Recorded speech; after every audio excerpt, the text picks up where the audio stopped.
The third type of master is a neutral type, meaning they won't give you bad karma and they won't give you blessing either.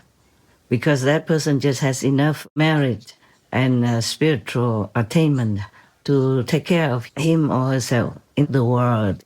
Often those persons can only take care of themselves or maximum their relatives and friends and several generations. And their pet people, yeah, they have no more allowance to give anyone else who they're not related to. We are all related, but what I meant is who they're not related to in their lifetime. Yeah, so this person will give you nothing.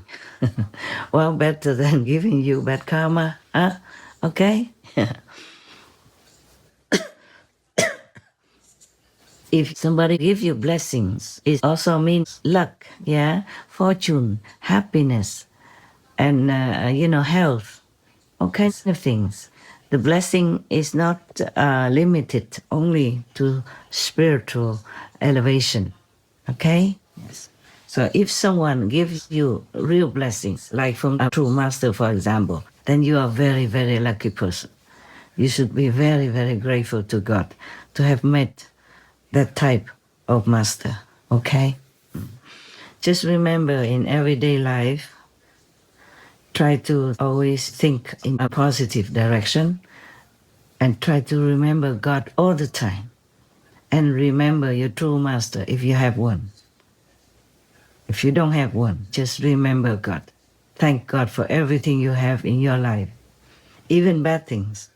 Because sometimes bad things turn out to be good, to erase your karma, help you to elevate spiritually, or void something so that there's more space in your life, so luck and happiness and other fortunate elements will enter your life. Because if your life is full of bad things, full of negative expectations and negative karma from other people, then even blessings and fortune can also have no place to come in. Yeah.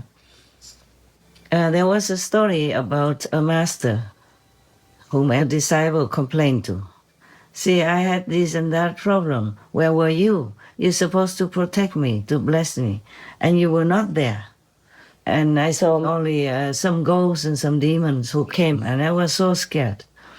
So the master said, I was standing outside of your door, but you invited all kinds of others into your heart and your prayers. Whatever you believe in, like the monks, the priests, who are not up to the standard to give you any blessing. You invited them and you pray to a local god, whatever you do, and I'm not invited. You forgot me completely. So I was just standing there waiting. There's not much I can do. Your house is full of others. So from then on, the disciple remember the master more. Yes. But even then, the master never leaves you.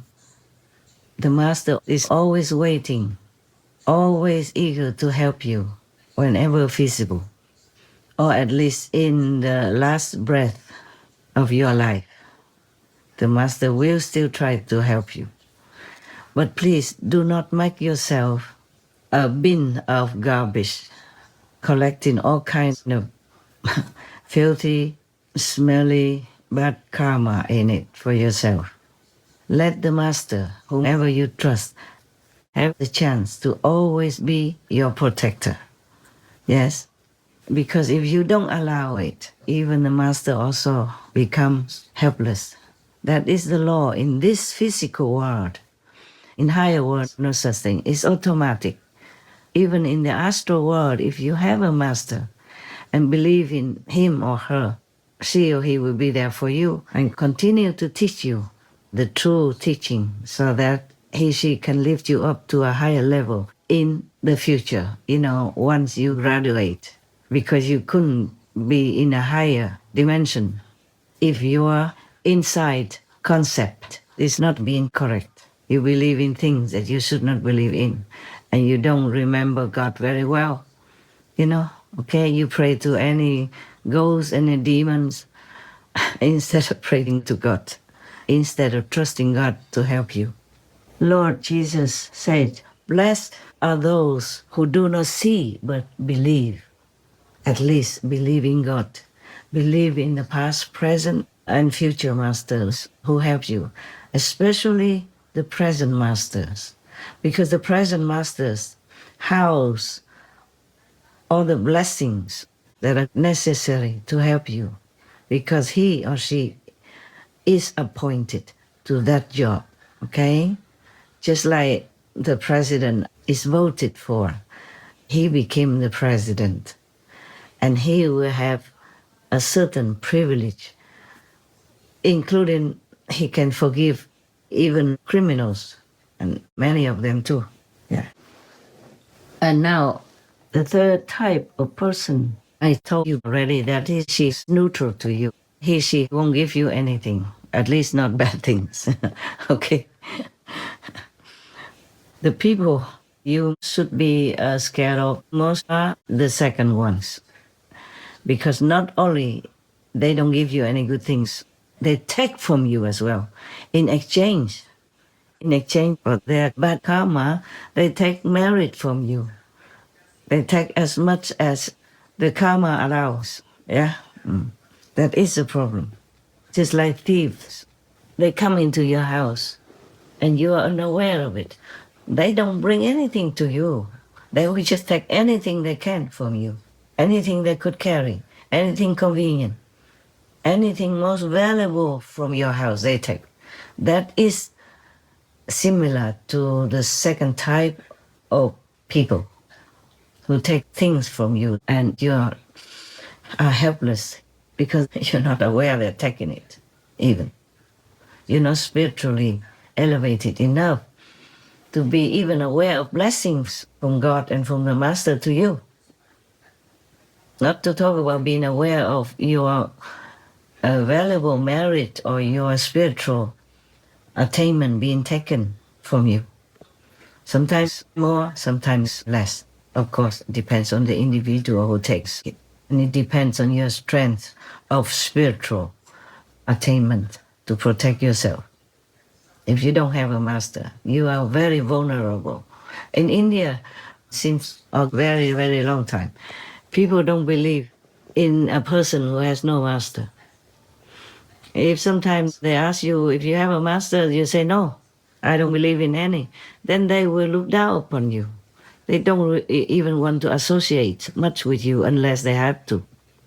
One of the Sikh masters, Guru Amadas, he didn't have any master.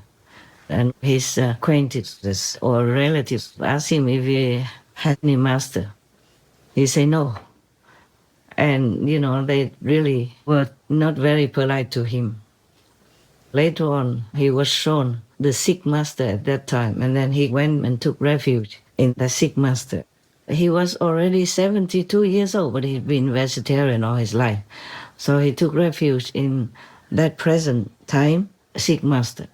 He had done all his best with all his devotion. The whole world was just his master.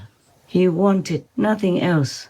And he was very humble, very diligent in serving the master to the minutest detail. So before the master passed away, he bestowed the mastership mantle onto this old person, and he became a master at very old age already.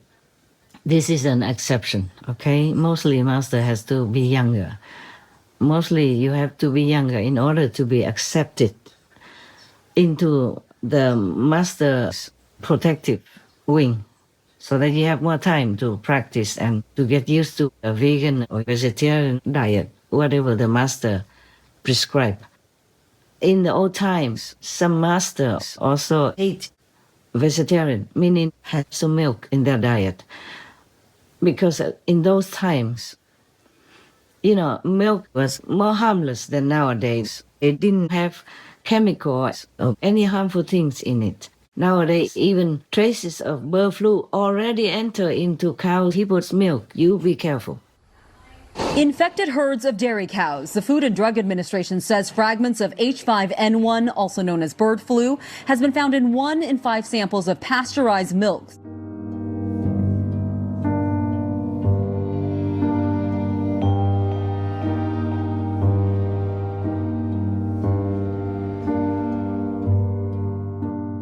I'm telling you, vegan is the best.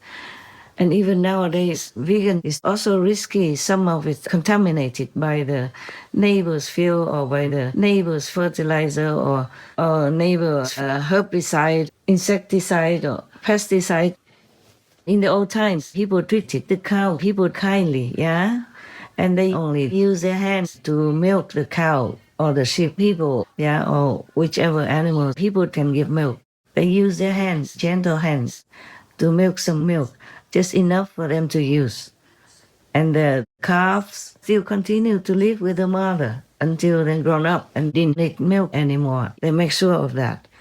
Because they also needed more animal people later to give more milk, for example, or to plow the field, yeah, and to carry some burden for them. In the old times, we didn't have a car or didn't have a lot of cars. In some countries, they still do that. And so this kind of wholesome, healthy practice to tend the fields as well as to treat the animal people well is very, very, very good, very favorable to humans' health, the economy and environment. But nowadays we overdo it. We are greedy and the population keeps growing and we use machines to hurt the cow people, torturing them to take milk, imprison them all day in such a little pen, sometimes chaining their neck and all kinds of stuff. You see it, you know it. This is utterly inhumane, cruel, and creates a terrible karma for everyone and the planet. And even if we lose this planet, lose everything we have, we can only blame ourselves. I hope we won't have to face this drastic tragedy, but who knows?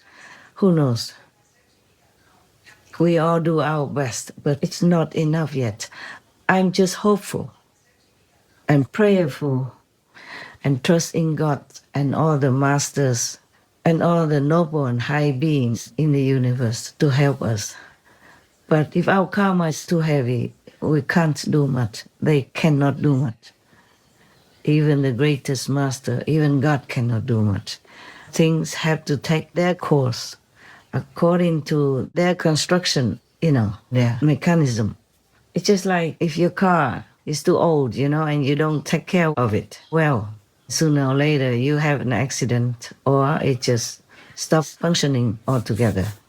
So if you want that car to run again, then you can fix it. You can go to the mechanic, then you drive carefully and you change the battery, change the engine almost completely, then your car can run.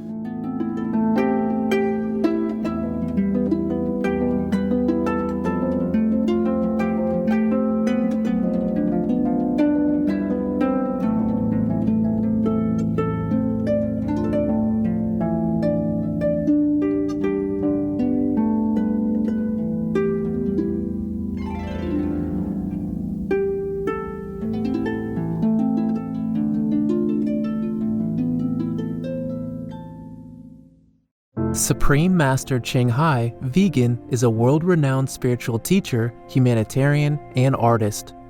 To learn more about her compassionate life and teachings, please visit suprememastertv.com/master.